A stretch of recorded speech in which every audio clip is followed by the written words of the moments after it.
The autumn breeze rustled through the maple trees outside the funeral home, scattering crimson leaves across the parking lot. Diane Thomas sat alone in her car, her hands gripping the steering wheel so tightly her knuckles had turned white. She hadn't moved for 15 minutes. Inside that building, her 19-year-old daughter Lily lay in a coffin, and Diane couldn't bring herself to go in yet. Not until she was sure. The past week had been a blur of unbearable pain and unanswered questions. One moment, Lily had been a vibrant college sophomore with her whole life ahead of her, and the next she was gone, found unresponsive in her dorm room by her roommate who had returned from an evening class. The medical examiner had listed the cause as a sudden cardiac event, but the autopsy hadn't provided the clear answers Diane desperately needed. Something doesn't add up, she whispered to herself, reaching for the small bag on the passenger seat. Inside was a teddy bear, Mr. Buttons, Lily's childhood companion that had traveled with her to college. What nobody knew was that inside the stuffed animal, Diane had carefully sewn a tiny camera. The decision had come to her in the middle of the night, during one of the many sleepless hours that had become her new normal. Diane finally stepped out of the car, clutching both her purse and the bear as she made her way inside. The funeral director, Mr. Powell, greeted her with the practiced sympathy of someone who dealt with grief every day. "Mrs. Thomas, we've prepared everything just as you requested," he said softly. "Would you like some time alone with her before the private viewings begin?" Diane nodded, unable to form words past the lump in her throat. She followed him down a carpeted hallway to a room where soft music played from hidden speakers. And there was Lily, looking like she was merely sleeping, her long brown hair arranged perfectly around her shoulders, wearing the blue dress Diane had picked out, Lily's favorite. "I'll leave you alone," Mr. Powell said, quietly closing the door behind him. For several minutes, Diane simply stood there, taking in the peaceful face of her daughter. Then, with trembling hands, she placed Mr. Buttons next to Lily's arm, positioning him carefully so the tiny lens hidden in his eye would have a clear view of anyone approaching the coffin. "I'm sorry, sweetheart," Diane whispered, "but I need to know what happened to you." The suspicion had been growing since the day after Lily's death, when Diane had gone to her daughter's dorm room to collect her belongings. Lily's roommate, Jen, had been helpful but strangely nervous, avoiding eye contact when Diane asked about Lily's final days. Then there was Lily's boyfriend, Ryan, who had been acting oddly at the memorial service the university had held, jumpy and withdrawn, nothing like the confident young man Diane had met during Parents' Weekend just a month earlier. But what troubled Diane most were the text messages she'd found on Lily's phone. Cryptic exchanges with Ryan and several friends about the stuff and whether it was working and if they should tell anyone.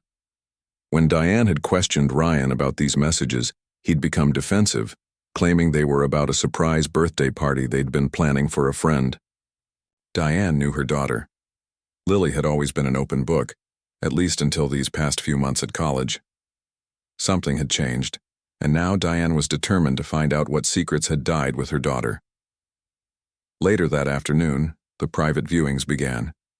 Diane sat in a small side room where Mr. Powell had suggested she could rest between greeting visitors. From her phone, she could access the camera feed, watching as Lily's college friends came in small groups to say goodbye. Most of the visitors behaved as expected. They cried, they touched Lily's hand, they spoke softly to her. Jen came with 2 other girls from Lily's dorm floor. They stood together at the coffin, whispering among themselves. "I can't believe this happened," one of the girls said, wiping tears from her face. Jen shook her head. "I told her to stop. I told her it wasn't worth it." "Shh," the third girl cautioned, glancing around nervously. "Not here." Diane's heart raced. What had Jen told Lily to stop? What wasn't worth it? As the afternoon progressed, more friends and relatives came and went. Diane greeted them in person, then retreated to watch the camera feed when they had their private moments with Lily. Nothing else suspicious emerged until Ryan arrived. He came late in the day, just before the viewing hours were scheduled to end. Diane had been about to go back into the main room when she saw him appear on her screen. She froze, watching intently. Ryan stood at the coffin for a long time without speaking. His face was pale, his eyes red-rimmed. Finally, he reached out and touched Lily's hair. "I'm so sorry, Lil," he said, his voice breaking. "This is all messed up. I should have said something when you told me about the chest pains." He wiped his eyes roughly with the back of his hand. Those pills weren't worth it. None of it was worth this. Pills. Diane's mind raced. The toxicology report hadn't mentioned any medications or drugs. The medical examiner had specifically told her there were no substances in Lily's system that could explain the cardiac event. Ryan continued, unaware of the recording. "I should have never helped you get them. When that website seemed sketchy, I should have backed out, but you were so determined." He trailed off, choking on a sob. "Everyone's scared now. Jen said 4 other girls in your dorm were taking the same stuff. They've all thrown them away, but what if it happens to someone else?" Diane felt like she couldn't breathe. Her daughter had been taking some kind of pills that Ryan had helped her get from a sketchy website? And now other students were afraid the same thing might happen to them? The door to the viewing room opened and Mr. Powell stepped in. "I'm sorry, but we'll be closing soon," he said gently to Ryan. Ryan nodded, quickly composing himself. "Thank you. I was just saying goodbye." He touched Lily's hand one last time and whispered something Diane couldn't catch on the camera. After Ryan left, Diane sat in stunned silence, replaying his words in her mind. She'd known something wasn't right, but she never imagined this. Her daughter, her careful, sensible Lily, had been taking something dangerous enough to cause heart problems, something that hadn't shown up in the standard toxicology screening. That night, after the funeral home had closed, Diane sat at her kitchen table with a cup of tea that had long gone cold. Her house felt impossibly empty without the possibility of Lily coming home for a weekend visit or calling to chat about her classes. The silence was broken only by the ticking of the clock on the wall, the same clock that had marked time through Lily's childhood, through homework sessions at this very table, through teenage arguments and heartfelt conversations. Diane opened her laptop and began searching for information about pills that could cause heart problems in young people. The results were overwhelming. Diet pills, energy supplements, workout enhancers, study drugs, a whole world of unregulated substances marketed to college students looking for an edge or a quick fix. She thought about Lily's recent complaints, about the freshman 15 she'd gained last year, how she'd mentioned wanting to get in shape this semester. Had vanity driven her daughter to take dangerous diet pills? The thought made Diane's stomach churn with a mixture of anger and devastating sadness. As midnight approached, Diane made a decision. Tomorrow, after the funeral, she would take the camera footage to Detective Ramirez, who had handled the initial investigation into Lily's death. She would demand further testing, specific screening for whatever substances might have been in these pills Ryan mentioned. Her daughter deserved justice, and other students deserved protection from whatever had taken Lily's life. The camera had been a desperate measure born from a mother's intuition, but now it might be the key to uncovering the truth. Diane finally went to bed, placing her phone on the nightstand where Lily's smiling face lit up the screen. A photo taken on her first day of college, full of hope and promise. In the morning, she would have to say a final goodbye to her only child. But tonight, for the first time since receiving that horrible phone call, Diane felt something besides crushing grief. She felt purpose. As she drifted into an exhausted sleep, Diane made a silent promise to her daughter. "I'll find out what happened to you, Lily. Whatever it takes." In the darkness of her bedroom, surrounded by memories of a life cut short, a mother's determination burned like a small but unquenchable flame, a light that would eventually illuminate the truth, no matter how painful it might be to face. The morning of Lily's funeral dawned with a gentle rain that seemed fitting for the occasion. Diane stood at her bedroom window, watching droplets race down the glass while she fastened the pearl earrings Lily had given her for Mother's Day. The house was already filling with relatives, her sister Carla arranging food in the kitchen, her brother Tom answering the door each time the bell rang. Everyone moved carefully around Diane, as if she might shatter at any moment. But inside, Diane felt stronger than she had all week. The camera footage had given her purpose, a reason to keep putting one foot in front of the other. Throughout the sleepless night, she had watched the recordings again and again, listening to Ryan's confession and the whispered conversation between Lily's roommates. She had already called Detective Ramirez and scheduled a meeting for tomorrow morning. "Diane, the cars are here," Carla said gently from the doorway. "Are you ready?" No parent is ever ready to bury their child, but Diane nodded anyway. "I need to stop at the funeral home first. There's something I need to get." The service was a blur of faces and voices. Diane sat in the front row of the church, clutching a tissue that remained dry despite the tears burning behind her eyes. She felt oddly disconnected, as if she were watching someone else go through these motions, someone else listening to the pastor speak about Lily's bright spirit, someone else accepting hugs from well-meaning friends who promised that time would heal this wound. Only when Lily's best friend from high school, Kate, stood to speak did Diane feel truly present again. "Lily was always the one who saw the best in people," Kate said, her voice steady despite the tears streaming down her face. "But she was also the one who pushed us all to be better versions of ourselves, sometimes too hard, especially herself." Kate's words struck Diane like a physical blow. Had Lily been pushing herself too hard at college? Was that why she'd turned to whatever pills Ryan had mentioned? After the burial, as guests gathered at Diane's house for the reception, she slipped away to her bedroom with Mr. Buttons safely retrieved from the coffin before it was lowered into the ground. She carefully removed the tiny camera, downloaded the footage to her laptop, and then placed both in her desk drawer. She'd need everything for her meeting with Detective Ramirez tomorrow. When she returned to the living room, she found Ryan standing alone by the fireplace, staring at a photograph of Lily from her high school graduation. He looked terrible, pale and hollow-eyed, as if he hadn't slept in days. "Ryan," Diane said quietly, coming to stand beside him. "Thank you for coming today." He flinched slightly at her voice. "Mrs. Thomas, I'm so sorry for your loss. I think we need to talk," she said, keeping her voice low. "Not now, but soon, about Lily and what happened to her." Ryan's eyes widened with panic. "What do you mean?" "I think you know more than you've told anyone," Diane said. It took every ounce of self-control not to confront him with what she'd heard on the recording, but Detective Ramirez had been clear. Don't tip anyone off before the police could investigate properly. "I don't," Ryan began, but was interrupted by other guests coming to offer Diane their condolences. By the time she looked for him again, he had slipped away. Later that evening, after everyone had finally gone home, Diane sat at her kitchen table with a cup of tea and her phone. She pulled up Lily's social media accounts, scrolling through photos and posts from the past few months, looking for any clues she might have missed. There were the usual college posts: Lily at football games, studying in the library, hanging, out with friends in dorm rooms. But as Diane looked more carefully, she noticed subtle changes in her daughter's appearance over time.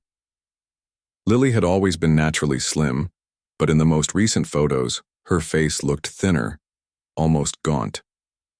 In one picture from just 2 weeks ago, Lily wore a tank top that revealed collarbones that seemed more prominent than before. Had Lily been losing weight? And if so, why hadn't Diane noticed during their video calls? But then again, Lily had been wearing sweatshirts during most of their recent conversations, claiming the dorm was always cold. Diane's phone buzzed with a text message. It was from Jen, Lily's roommate. "Mrs. Thomas, I'm so sorry about today. Can we talk tomorrow? There's something you should know." Diane's heart raced as she replied, "Of course. My house at 2 p.m.? The response came quickly. "I'll be there."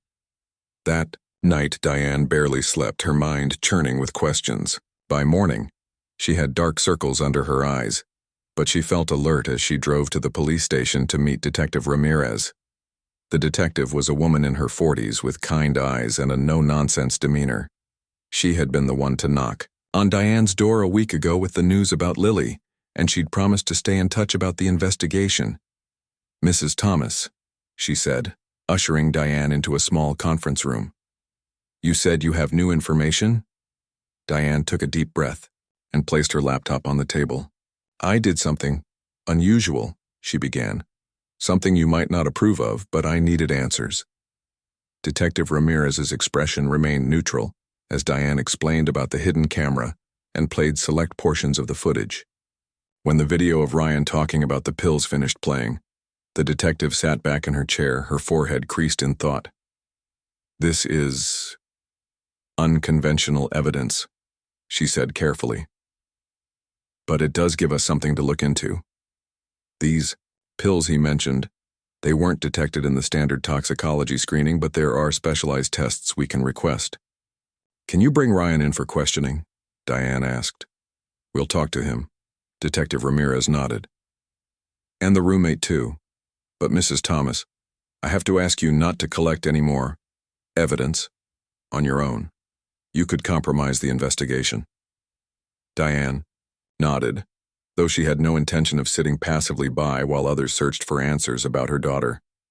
"Jen is coming to see me this afternoon. She says there's something I should know." The detective sighed. "Let me know what she tells you, and please be careful. Grief can make us do things we wouldn't normally consider." Back at home, Diane spent the hours before Jen's arrival cleaning obsessively, scrubbing counters, vacuuming carpets, anything to keep her hands busy and her mind from spiraling. When the doorbell rang at exactly 2 p.m., she nearly jumped out of her skin.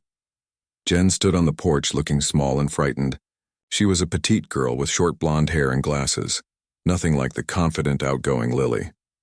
"Thank you for coming," Diane said, leading her to the living room where she'd set out cookies and lemonade, as if this were just a normal social call.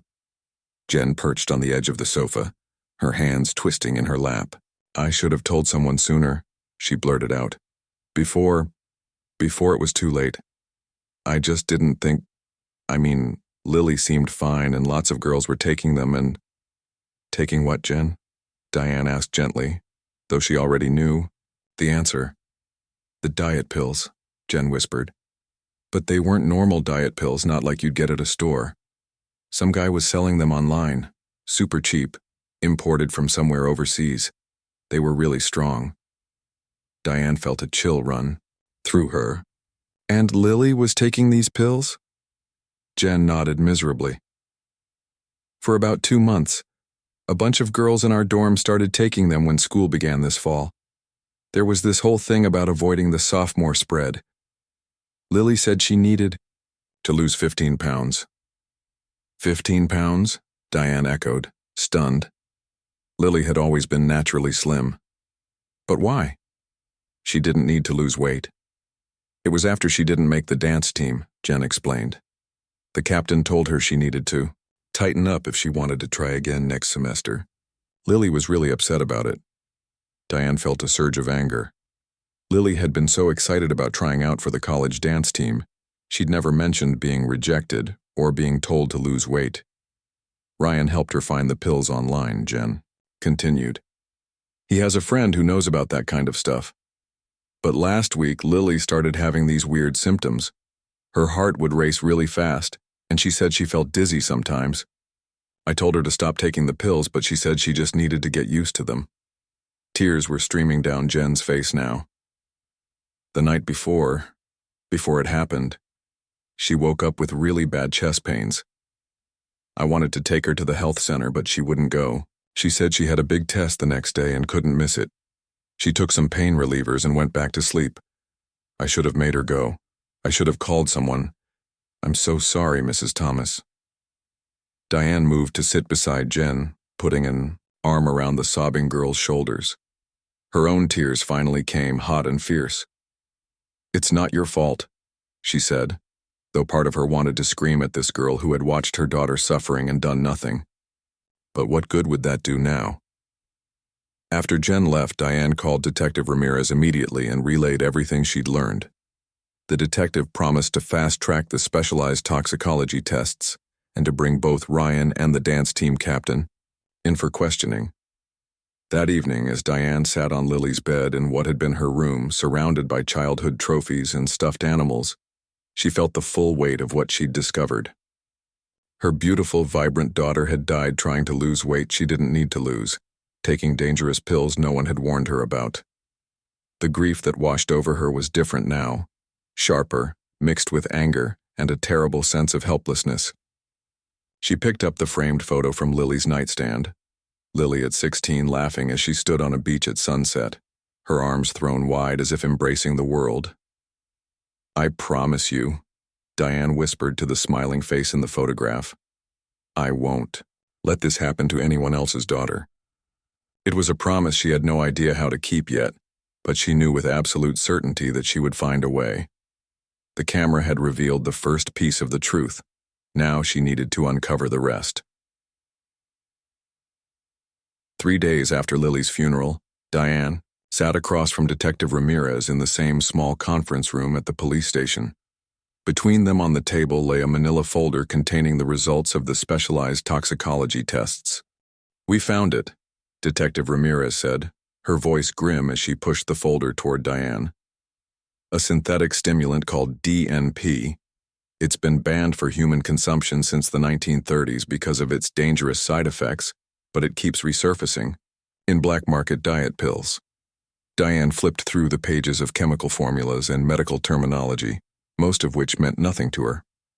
But how could the regular autopsy miss this? DNP isn't included in standard toxicology panels, the detective explained. It's not a common street drug and most labs don't routinely test for it. We had to send samples to a specialized forensic lab. She tapped a finger on one page of the report. The concentration in Lily's blood was high enough to cause the cardiac event that killed her. Diane closed the folder, her hands trembling slightly. "So it was the pills, the ones Ryan helped her get." Detective Ramirez nodded. "We brought Ryan in for questioning yesterday.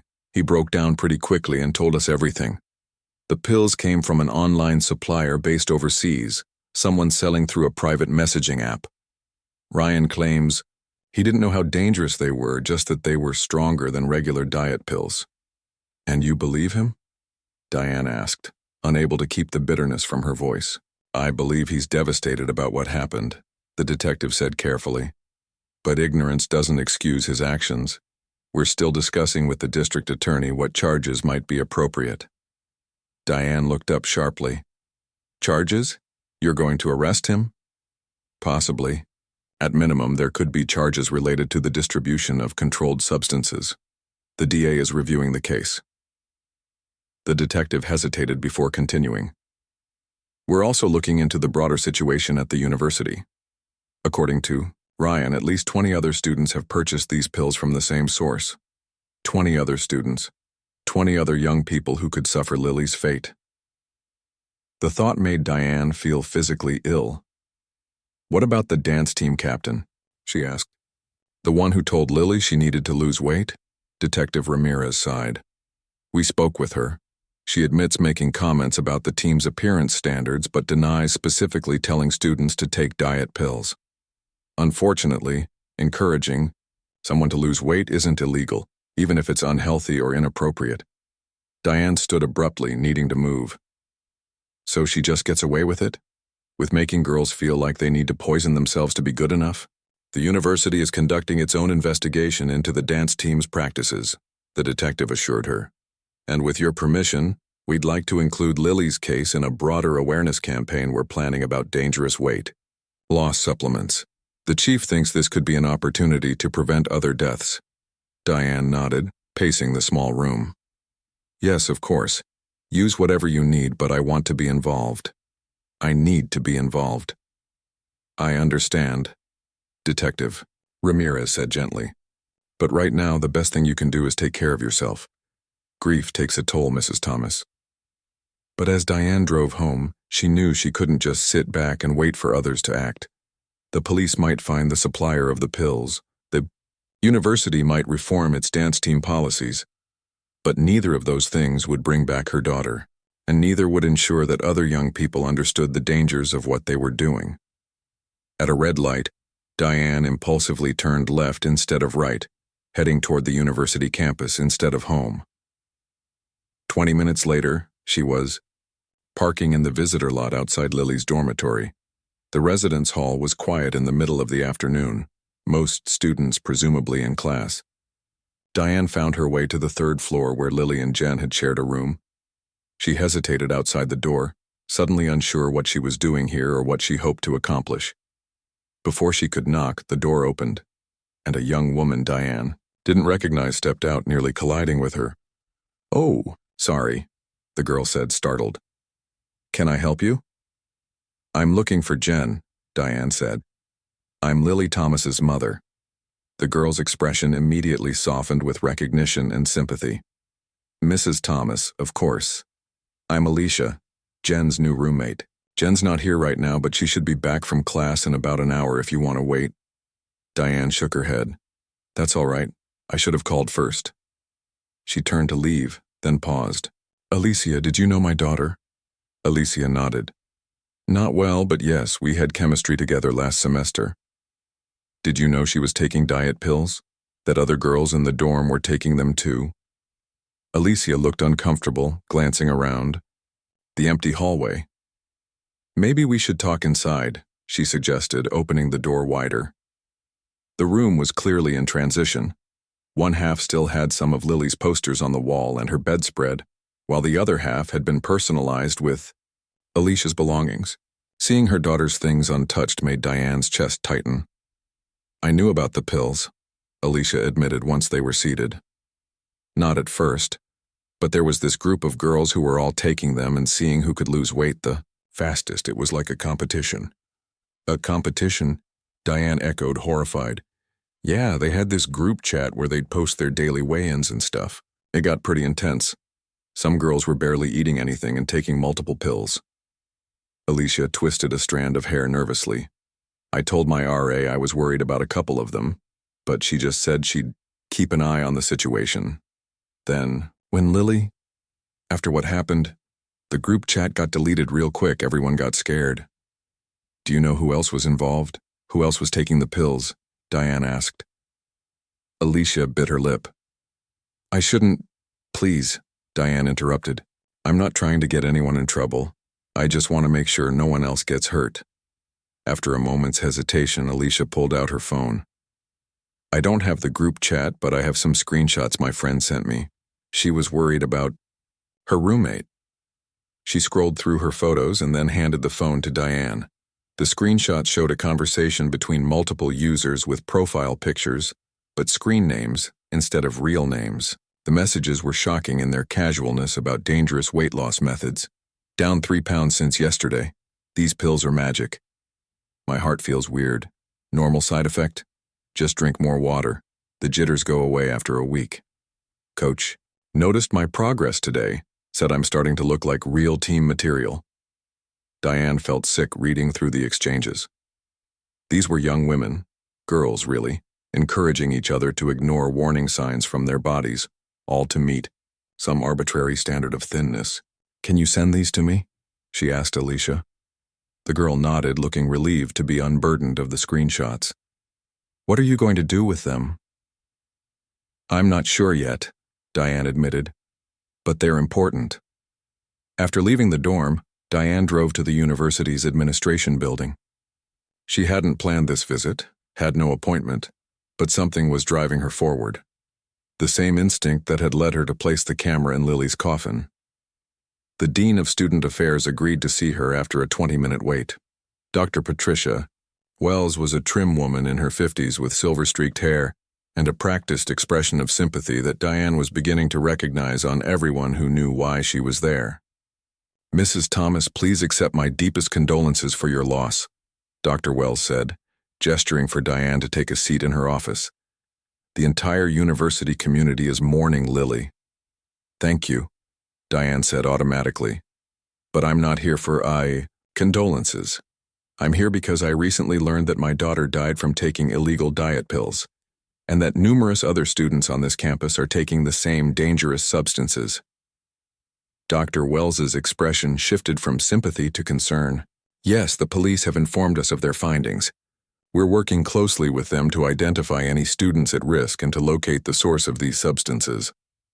And what about the culture that led these students to take such risks in the first place? Diane pressed. My daughter was told by the dance team captain that she needed to tighten up if she wanted a spot on the team. She was part of a group chat where girls competed to lose weight the fastest. She pulled out her phone and showed Dr. Wells the screenshots Alicia had sent her. The dean's face grew increasingly troubled as she scrolled through them. This is deeply concerning, Dr. Wells said finally. I assure you, Mrs. Thomas, we take the well-being of our students very seriously. We'll be launching a full investigation into these allegations. An investigation isn't enough, Diane said firmly. These girls need education about the dangers of what they're doing. They need support for developing healthy body image. And they need it now, not after a committee spends 6 months reviewing the situation. Dr. Wells looked slightly taken aback by Diane's intensity but nodded. You're absolutely right.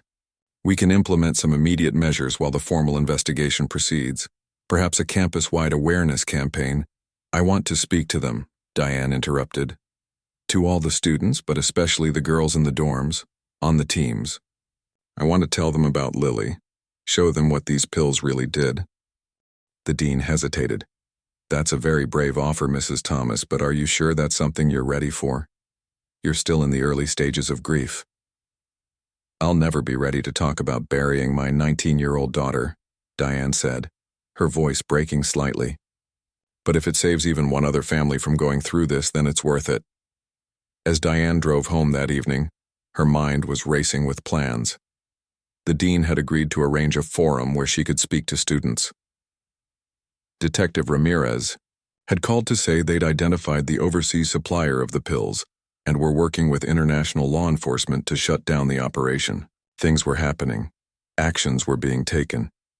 But as she pulled into her driveway and looked up at her empty house, Diane felt the familiar wave of grief wash over her again. All the investigations and awareness campaigns in the world wouldn't bring Lily back. Nothing would fill the lily-shaped hole in her life. Still, for the first time since that terrible day when the police had come to her door, Diane felt something like purpose. The hidden camera had been a desperate act, born from suspicion and grief, but it had set in motion a chain of events that might protect other young people, other daughters and sons. As she stepped into the quiet house, Diane whispered to the empty rooms, I'm doing what I can, Lily. I hope it's enough. 2 weeks after meeting with the university administration, Diane stood at the edge of the campus auditorium, watching as hundreds of students filed in. The event had been promoted as mandatory for all student athletes and dance team members, but optional for others. Still, the large space was filling quickly, far beyond what she had expected. Nervous? Detective Ramirez asked, appearing beside her. The detective had become something of an ally over the past weeks, keeping Diane updated on the investigation and helping her prepare for tonight. Terrified, Diane admitted. What if I can't get through it? What if they don't listen? They'll listen, the detective assured her. Your story is powerful, and we have some updates that might help drive the message home. Before Diane could ask what she meant, Dr. Wells approached, clipboard in hand. We're ready to begin whenever you are, Mrs. Thomas. Would you like some water before you go on? Diane shook her head, smoothing down the front of her blouse. She'd spent an hour deciding what to wear tonight, wanting to look put together but not too formal. In the end, she'd chosen a simple blue top, Lily's favorite color, and black pants. As she followed Dr. Wells to the stage, Diane clutched the small remote in her pocket that would advance the slides she'd prepared. Photos of Lily through the years, screenshots of the diet pill website and the toxicology report with certain sections highlighted. The university's tech team had helped her put it all together, though they'd gently suggested removing some of the more technical medical details that might confuse the audience. The audience quieted as Dr. Wells stepped up to the microphone and introduced Diane. There was polite applause as Diane took her place at the podium, adjusting the microphone to her height. She looked out at the sea of young faces, some curious, some bored, some already emotional, and for a moment she froze. What could she possibly say to make them understand? Then she spotted Jen and Alicia sitting in the third row, both giving Her encouraging nods and something steadied inside her. She took a deep breath and began. My daughter Lily was 19 years old when she died, she said, her voice stronger than she expected. She was a sophomore here studying biology, hoping to become a veterinarian someday. She loved dancing, hiking, and those ridiculous reality TV shows where people bake impossible cakes. A soft ripple of laughter moved through the crowd. Good, Diane thought. Let them see Lily as a real person first. This is Lily, she continued, clicking to the first slide, a recent photo of Lily at the lake near their home, grinning widely at the camera. And this is also Lily. She clicked again to show Lily in her hospital gown after her appendectomy at age 12, making a silly face despite being in pain. Another click. Lily at her high school graduation. Click. Lily on her first day of college, standing outside this very auditorium. And this, Diane said, her voice catching slightly as she advanced to the final photo, is Lily's empty bedroom at home, which I walk past every day, knowing she'll never sleep there again. The auditorium was completely silent now. 3 weeks ago, Lily died from heart failure caused by a dangerous substance called DNP. It wasn't in a street drug or alcohol. It was in diet pills she ordered online, pills she was taking because she believed she needed to lose weight to be good enough for the dance team here. Diane went on to explain what she had learned about the pills, about the group chat where students encouraged each other to ignore warning signs, about the culture of extreme weight loss that had taken root on campus. As she spoke, she could see some students shifting uncomfortably in their seats while others were openly crying. I'm not here to blame anyone, she continued. Not the dance team captain, not the friends who were taking these pills alongside Lily, not even the boyfriend, who helped her find them online. Everyone involved is already living with enough guilt and pain. She paused, looking out at the crowd. I'm here because I want you to understand what happened to my daughter could happen to any of you. These pills didn't come with warning labels. The website that sold them claimed they were natural and safe. They weren't. They contained a chemical so dangerous it's been banned for human consumption since the 1930s. Diane clicked to the next slide, showing the website where the pills had been purchased. This site was shut down last week by international authorities, she explained. But others will pop up to take its place. The people who sell these products don't care if they're dangerous. They only care about making money. Detective Ramirez stepped forward then, taking over to explain the legal ramifications of what had happened. The overseas suppliers were facing criminal charges. Ryan had entered a plea agreement that included community service and speaking at events like this one about the dangers of unregulated supplements. And just yesterday, the detective added, we arrested 2 students from this university who were reselling these pills to their classmates for a profit. They're facing charges for distribution of controlled substances. A murmur ran through the crowd at this news. Diane hadn't known about the arrests, but she wasn't surprised. Wherever there was demand, someone would step in to supply it, even if it meant putting their peers at risk. When it was her turn to speak again, Diane moved away from the podium, wanting to connect more directly with the students. I put a hidden camera in my daughter's coffin, she said quietly. Though the microphone carried her words clearly through the auditorium, I did it because I knew something wasn't right about her death and I was desperate for answers. What I discovered led to all of this, the investigation, the arrests, this event tonight. She gestured to the screen behind her, now showing a simple slide with resources for body image support, counseling services, and hotlines. But I would give anything not to have had to take that desperate measure. I would give anything to have my daughter back. And since that's not possible, all I can do is stand here and beg you to learn from what happened to her. Diane's voice broke and she took a moment to compose herself before continuing. If you're taking these pills or anything like them, please stop. If you're starving yourself to make a team or impress someone or fit some ideal in your head, please talk to someone who can help. Your life is worth so much more than your weight or your appearance. When the formal presentation ended, Diane wasn't prepared for the line of students who approached her, many in tears wanting to talk. Some confessed they'd been taking similar supplements. Others wanted to share their own struggles with body, image, and pressure to be thin. A few simply wanted to hug her, to express condolences for Lily. One girl in a dance team jacket waited until most of the others had gone before approaching Diane.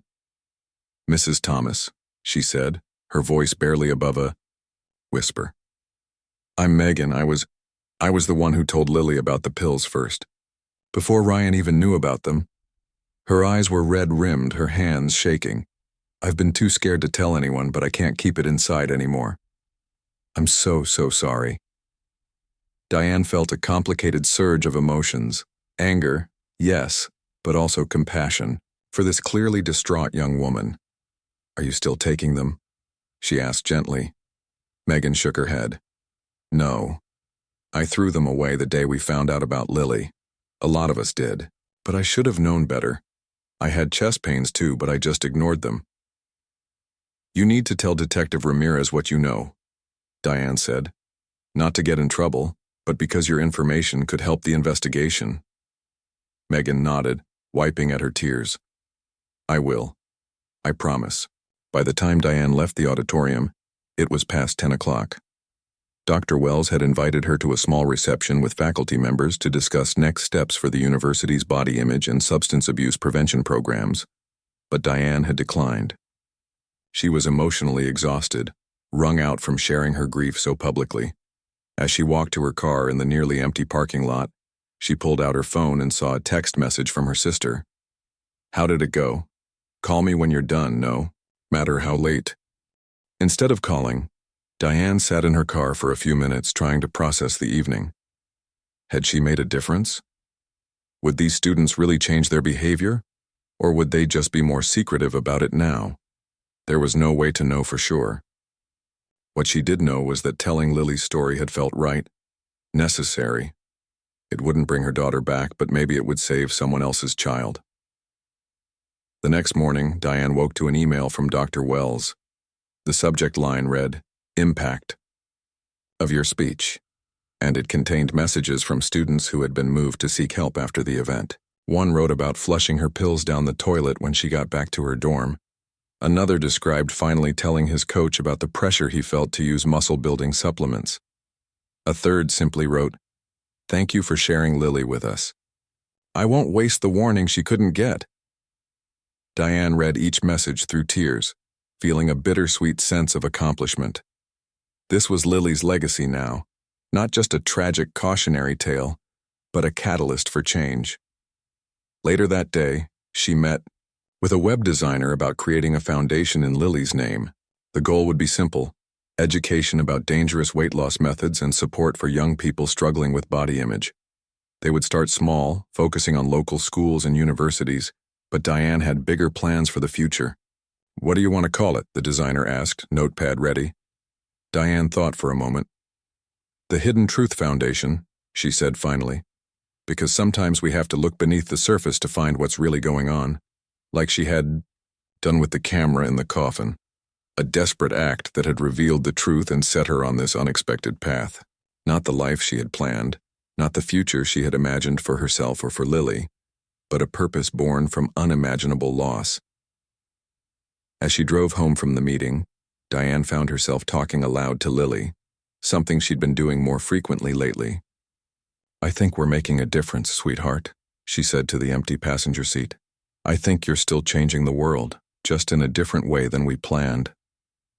1 year after Lily's death, Diane stood in the university's newly renovated Student Wellness Center, watching as workers installed a plaque beside the entrance to the nutrition counseling office. The brass plate gleamed under the overhead lights. The Lily Thomas Center for Healthy Body Image and Nutrition. Below that, in smaller letters, "Because every body deserves care and respect." "What do you think?" asked Dr. Wells, who had become not just an ally in Diane's mission, but a friend over the past year. "Is it what you envisioned?" Diane touched the edge of the plaque, tracing her daughter's name with her fingertip. "It's perfect," she said softly. "Lily would have loved being part of something that helps people." The Wellness Center renovation was just one of many changes that had rippled outward from that terrible discovery Diane had made with her hidden camera. The university had completely restructured its athletic programs to emphasize health over appearance, implementing mandatory education on nutrition and body image for coaches and team captains. The dance team had new leadership and a written policy against weight-related comments or requirements. But the changes extended far beyond this campus. The Hidden Truth Foundation, which Diane had launched with her modest savings and a flood of community donations, now had partnerships with 20 high schools and colleges across the state. They provided educational materials, funded counseling programs, and offered a hotline for students feeling pressured to take dangerous measures for weight loss. Most surprising to Diane had been the national attention. After a major women's magazine ran a feature on Lily's story and the foundation's work, Diane had been invited to appear on morning shows and podcasts. She'd testified before a state legislative committee considering stricter regulations on online supplement sales. Next month, she was scheduled to speak at a national conference on college student health. "The dean wanted me to remind you about the candlelight vigil tonight," Dr. Wells said, checking her watch. "It starts at 7 in the main quad." Diane nodded. "I'll be there. I just need to stop by the cemetery first." The drive to the small hillside cemetery was so familiar now that Diane could have made it with her eyes closed. She parked in her usual spot and followed the winding path to Lily's grave, carrying a small bouquet of daisies, Lily's favorites, simple and bright. The headstone was modest but beautiful, rose-colored granite with Lily's name and dates along with the words Diane had chosen after much thought. "Her light shines on." "Hi, sweetheart," Diane said aloud as she knelt to replace the faded flowers from her last visit with the fresh daisies. It's been quite a day already. Talking to Lily at her grave had felt awkward at first, but now it was as natural as breathing. Diane came at least once a week, sometimes just to sit quietly, other times to tell Lily about developments with the foundation or memories that had surfaced. "The Wellness Center is officially opening today. Your name is right there on the wall for everyone to see." Diane smiled, adjusting the flowers in the small vase. "I think you'd be embarrassed by all the attention but proud of the work being done." A light breeze rustled the leaves of the maple tree that shaded Lily's grave, and for a moment Diane could almost imagine it was Lily responding. She sat on the small bench she'd had installed beside the plot and pulled out her phone, scrolling to the photos she wanted to share. "Look at this," she said, holding up a picture as if Lily could see it. "Remember Ryan? He's doing so well now. He's speaking at high schools about what happened, working with the foundation. I think helping others is helping him heal too." The next photo showed Jen and Alicia in Hidden Truth Foundation t-shirts, giving thumbs up in front of a table loaded with brochures. "Your roommates started a campus chapter. They've got 30 student volunteers now." Diane continued scrolling through the photos, showing Lily the tangible results of the past year's work. It had become a ritual, this sharing of milestones both large and small, a way to keep Lily involved in the life that had grown from her death. Finally, Diane came to the last photo, one she had debated whether to look at today. It showed the ID hidden camera footage of Ryan at Lily's coffin, his face twisted with grief and guilt as he confessed about the pills, the image that had started everything.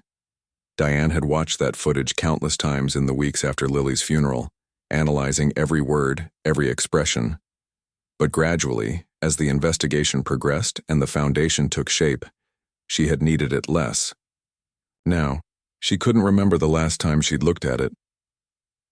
"I think it's time to let this go," she said softly, selecting the file and pressing delete. After a moment's hesitation, she confirmed the action. "We know the truth now. We're doing something about it. That's what matters." She sat in silence for a few more minutes, feeling the late afternoon sun warm on her face, listening to the birds in the maple tree. The raw, searing pain of loss had gradually transformed over the months into something different, still painful but more like a companion than an enemy, a reminder of love rather than only of loss. "I miss you every day," Diane said finally, standing and touching the top of the headstone. "But I'm okay, and I'm helping other families avoid what happened to us. I think that's what you would have wanted." As she walked back to her car, Diane checked her messages. There was a text from her sister reminding her about Sunday dinner, another from Detective Ramirez with an update on a new case involving counterfeit supplements, and one from a number she didn't recognize. She opened the unknown message and stopped in her tracks. It was from Megan, the dance team member who had first told Lily about the pills. "Mrs. Thomas, I just wanted you to know I got accepted to nursing school today. After everything that happened with Lily, I decided I want to help people understand their bodies and treat them with kindness. Thank you for showing me how to turn grief into purpose. I'll never forget Lily." Diane felt tears well up, but they weren't entirely sad ones. This was the kind of message that made all the difficult days worthwhile. By the time she arrived back at the university for the candlelight vigil, the quad was already filling with students, faculty, and community members. Small electric candles were being distributed. The university had opted against real flames after considering the fire hazard of hundreds of candles in the open space. Diane accepted a candle from a student volunteer she didn't recognize, a young man with kind eyes who did a double-take when he realized who she was. "Mrs. Thomas, it's an honor to meet you," he said earnestly. "Your foundation's presentation in my dorm last semester really opened my eyes about the pressure guys face too." "I'm glad it helped," Diane said, touched by his enthusiasm. "What's your name?" "Andy," he replied. "I'm a freshman. I actually wrote my application essay about your daughter's story and how it made me want to study psychology." Before Diane could respond, Dr. Wells appeared at her elbow. "Diane, we're ready to begin if you are. We've set up a chair for you near the podium." The vigil was beautiful in its simplicity. After a brief introduction from the university president, several students spoke about the impact of the past year's changes on campus culture. A counselor from the Wellness Center shared statistics on the increased number of students seeking help for eating disorders and body image issues. Ryan, wearing a Hidden Truth Foundation polo shirt, talked about the importance of being an upstander rather than a bystander when friends show signs of dangerous behaviors. Throughout it all, Diane sat quietly, her electric candle glowing in, her hands watching the hundreds of similar lights flickering across the quad. Each one represented a person who now knew Lily's story, who might think twice before taking an unknown supplement or pressuring someone about their weight. When it was her turn to speak, Diane kept her remarks brief. "A year ago, I did something unusual," she began. "I put a hidden camera in my daughter's coffin because I suspected there was more to her death than I'd been told. That desperate act uncovered a truth that has since helped many other young people avoid the same fate." She looked out at the sea of glowing candles, at the young faces illuminated in the gathering dusk. "But the most important truth I've learned this year isn't about dangerous pills or online suppliers. It's about the power we all have to either harm or heal each other with our words and actions. It's about the culture we create together. One conversation, one team practice, one social media post at a time." Diane held up her candle. Lily's light went out too soon. But look around you.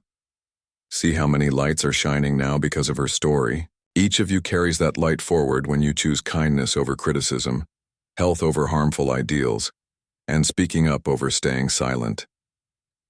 After the vigil, as the crowd dispersed into the spring evening, Diane found herself surrounded by students and parents wanting to share their stories or simply thank her. She listened to each one, drawing energy from their words even as the emotional day caught up with her. Finally, as the quad emptied and workers began clearing away chairs, Diane found a quiet moment to slip away.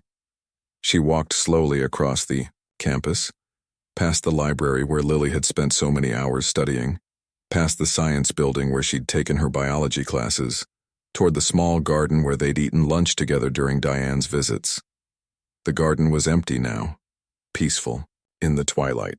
Diane sat on a bench and looked up at the first stars appearing in the darkening sky.